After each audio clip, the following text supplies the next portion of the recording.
Everyone welcome to my YouTube channel. Ashoka का शस्त्र त्याग। एक मैदान में मगध के सैनिकों के शिविर लगे हैं। बीच में मगध की पताका फहरा रही है। पताका के पास ही सम्राट अशोक का शिविर है। संध्या बीत चुकी है। आकाश में तारे चमकने लगे हैं। शिविरों में दीपक जल गए हैं। अपने शिविर में अशोक अकेले टहल रहे हैं। उनके मुख पर चिंता की छाया है। वे कुछ सोचते हुए आसन पर बैठ जाते हैं। अशोक स्वतः आज 4 साल से यह युद्ध हो रहा है और कलिंग आज भी जीता नहीं जा सका।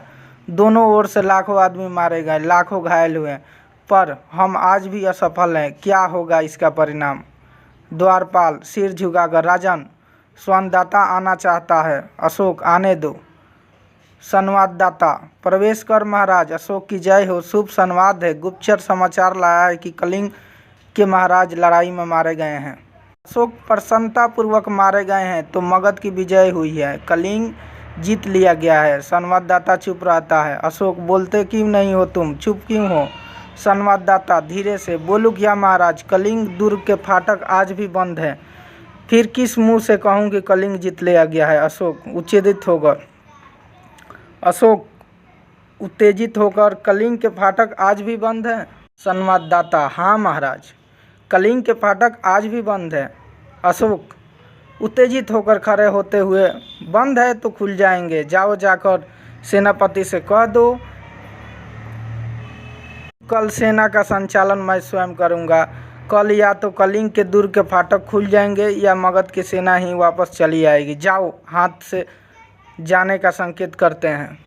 दूसरे दिन प्रातः काल का समय, शस्त्र सज्जित हो अशोक घोड़े पर बैठे हैं। उनके पास उनका सेनापति है। सामने कलिंग दुर्ग है जिसके फाटक बंद है।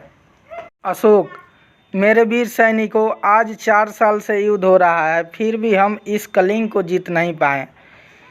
उसके किसी दुर्ग पर मगध की पताका नहीं फहरा रही है। कलिंग के महाराज मारे गए हैं, उनके सेनापति पहले ही कैद हो चुके हैं, फिर भी कलिंग आत्मसमर्पण नहीं कर रहा है। आओ, आज हम अपनी मातृभूमि का शपथ लेकर प्रण करेंगे। या तो हम कलिंग के दुर्ग पर अधिकार कर लेंगे या सदा के लिए मृत्यु के गोद में सो जाएंगे। सब सैनिक तलवार खींचकर, मगध की जय, सम्राट अशोक की जय। साथ दुर्ग का फाटक खुल जाता है। जब अरसर से उधर देखने लगते हैं, उनकी तलवारें खींची की खींची रह जाती है। सज्जित स्त्रियों की विशाल सेना फाटक के बाहर निकलने लगती है।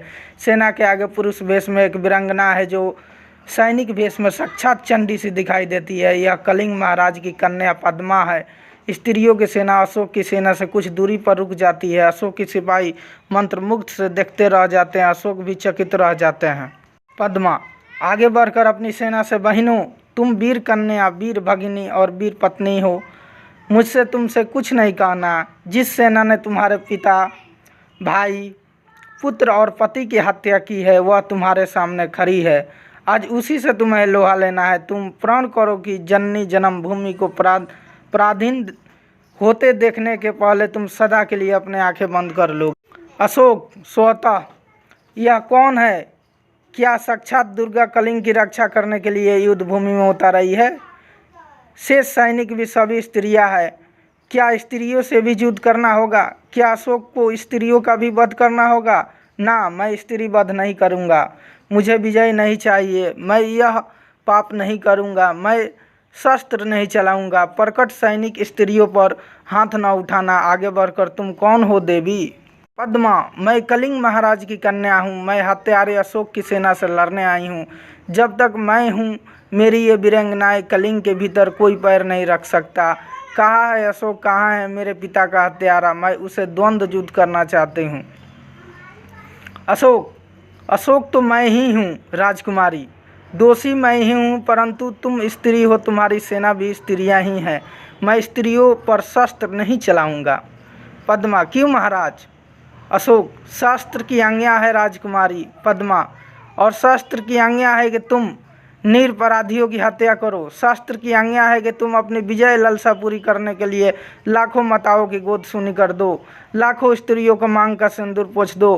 फूंक दो उस शास्त्र को जो तुम्हें यह सिखलाता है। मैं तुमसे शस्त्र सीखने में नहीं आई हूँ, शस्त्रों से युद्ध करने आई हूँ। तुम हत्यारे हो। मैं अपनी बलि चढ़ाकर तुम्हें खून की प्यास बुझाने आई हूँ। अपने सिपाहियों से कहो कि तलवार उठाएं। कलिंग की स्त्रियाँ तुमसे कुछ नहीं चाहती, केवल युद्ध चाहती है।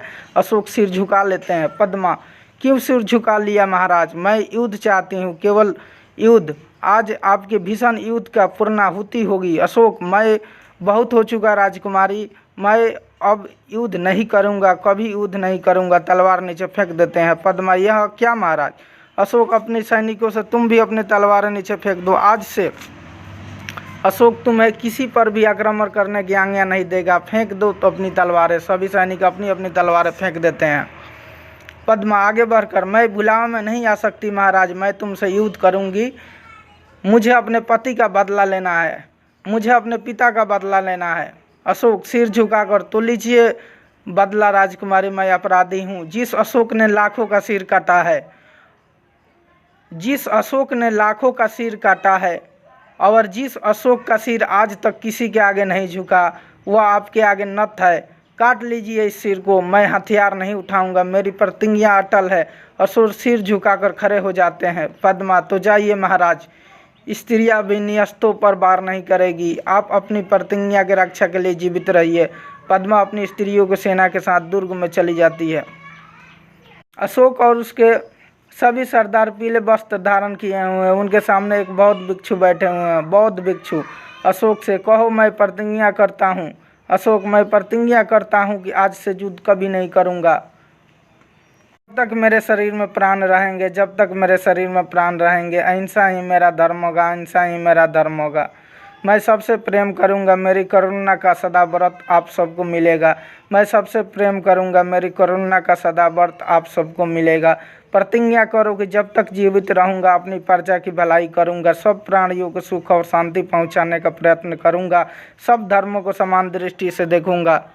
अशोक, मैं प्रतिज्ञा करता हूं कि मैं शक्ति भर आपकी आज्ञा का पालन करूंगा। बौद्ध भिक्षु बोलो, बुद्धम शरणम गच्छामि, धर्मम शरणम गच्छामि, संघम शरणम गच्छामि, बुद्धम शरणम गच्छामि, धर्मम शरणम गच्छामि, संघम शरणम गच्छामि। पटाक्षेप। वीडियो में बताई गई जानकारी से आप संतुष्ट हैं तो वीडियो को लाइक, शेयर, कमेंट और अभी तक चैनल को सब्सक्राइब नहीं किए हैं तो सब्सक्राइब ज़रूर कर लीजिएगा और साथ में बेल नोटिफिकेशन ऑन कर दीजिएगा ताकि जो भी वीडियो डालूँ उसका नोटिफिकेशन सबसे पहले आपको मिल सके। Thanks for watching.